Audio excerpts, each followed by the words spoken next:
गहरे जंगल के बीचों बीच एक पुरानी खंडहर हवेली खड़ी थी।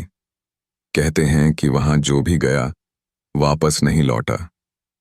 गांव वाले उसे शापित हवेली कहते थे, लेकिन शहर के युवा पत्रकार राघव इस रहस्य की तह तक जाने का फैसला कर चुका था। राघव जब हवेली पहुंचा तो सूरज ढल रहा था। हवेली की दीवारों पर उग आई काई और टूटी फूटी खिड़कियां उसे डरावनी बना रही थीं। उसने हिम्मत जुटाई और अंदर कदम रखा। अंदर जाते ही उसे हल्की सरसराहट सुनाई दी, मानो कोई धीरे धीरे उसके पीछे चल रहा हो। उसने मुड़कर देखा, लेकिन वहां कोई नहीं था। तभी अचानक एक दरवाजा अपने आप जोर से बंद हो गया। राघव ने कैमरा ऑन किया और चारों ओर देखा। उसे लगा कि हवा में कुछ फुसफुसाहट हो रही है। तभी अचानक उसे ठंड का एहसास हुआ, जबकि बाहर गर्मी थी। उसने अपने हाथ में कांपते कैमरे को कसकर पकड़ लिया और आगे बढ़ा। उसे सीढ़ियों पर किसी के चलने की आवाज आई, लेकिन वहां कोई नहीं था। वह धीरे धीरे ऊपर के कमरे की ओर बढ़ा। गांव के बुजुर्गों ने बताया कि यह हवेली कभी ठाकुर रणवीर सिंह की थी। कहा जाता है कि उनकी पत्नी सावित्री की संदिग्ध हालातों में मौत हो गई थी। उसके बाद ठाकुर भी गायब हो गए और हवेली को बंद कर दिया गया। राघव ने हवेली में रात बिताने का निश्चय किया। आधी रात को उसे लगा कि कोई उसके बगल में बैठा है। उसने टॉर्च जलाई, लेकिन वहां कोई नहीं था। तभी अचानक हवेली की छत पर किसी के चलने की आवाज आई। यह आवाज इतनी स्पष्ट थी कि राघव को लगा जैसे कोई छत पर तेजी से घूम रहा हो।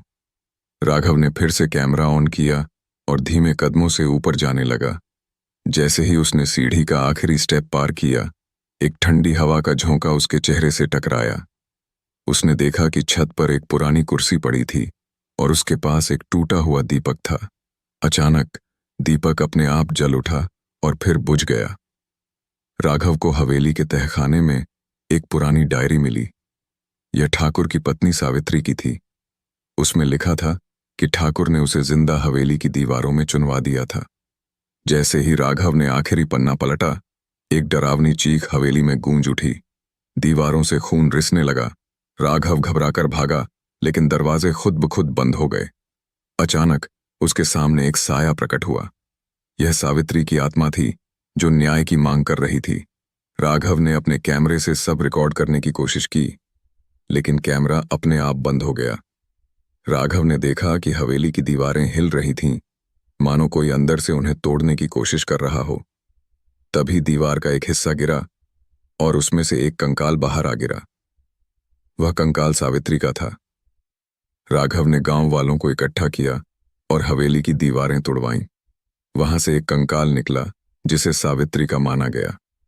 गांव के पुजारी ने अंतिम संस्कार किया और तभी हवेली से अजीब घटनाएं खत्म हो गईं। लेकिन राघव जानता था कि हवेली अब भी अपने अतीत के घावों को समेटे खड़ी है, और कोई नहीं जानता कि क्या सच में बुराई खत्म हो चुकी थी या यह बस एक शुरुआत थी। हवेली से लौटने के बाद राघव के कैमरे में कुछ अजीब दृश्य रिकॉर्ड हो चुके थे। उसमें सावित्री की परछाई दिख रही थी, जो हवेली के मुख्य दरवाजे पर खड़ी थी। उसने वीडियो गांव वालों को दिखाया तो सभी सिहर उठे। राघव ने उस वीडियो को इंटरनेट पर अपलोड किया और वह तेजी से वायरल हो गया। कई विशेषज्ञों ने इसे फर्जी बताया, लेकिन कुछ लोग मानते थे कि यह सच था। कुछ महीनों बाद राघव को एक अजीब पत्र मिला। उसमें लिखा था, तुमने गलती की है राघव, यह कहानी अभी खत्म नहीं हुई। पत्र बिना किसी प्रेषक के था। उसके बाद राघव को अजीब सपने आने लगे। उसे लगता था कि सावित्री उसे बुला रही है। एक रात जब वह अपने कमरे में सो रहा था, तो उसके बिस्तर के पास हल्की आहट हुई। जब उसने आंखें खोलीं, तो कमरे के कोने में सावित्री की धुंधली आकृति खड़ी थी। राघव समझ गया कि हवेली का रहस्य अभी पूरी तरह खत्म नहीं हुआ। लेकिन अब वह क्या करेगा? क्या वह फिर से हवेली जाएगा या इस रहस्य को हमेशा के लिए दफन कर देगा? यह सवाल अनुत्तरित रह गया।